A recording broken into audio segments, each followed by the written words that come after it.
नमस्ते है सबैजनाले यहाँ गाउँको अर्ग्यानिक कफी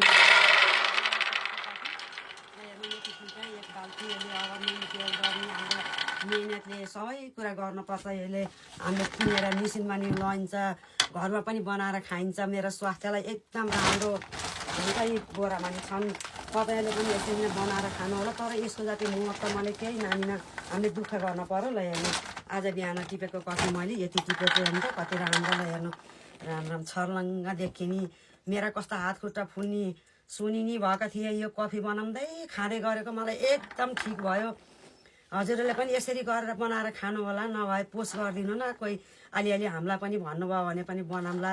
मैले पिनेर पनि देखाउँला तपाईँहरूलाई सबैतिर। ल आज बिहान टिपेको यति भएछन्, अझै पनि पाक्दैछन्, टिप्दैछन्। समय चाहिँ अहिले राम्रो नपरेर कफी राम्रो छिटो पाक्न सकेन।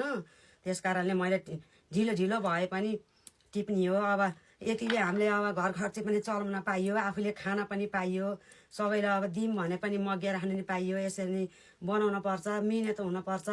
सबैले अर्काले यति गरे उति गरे भन्न नि हुँदैन। आफ्नो मिहिनेतले देखाउन पर्छ, गर्नुपर्छ। कम त गाह्रो छ यो कफी बनाउन।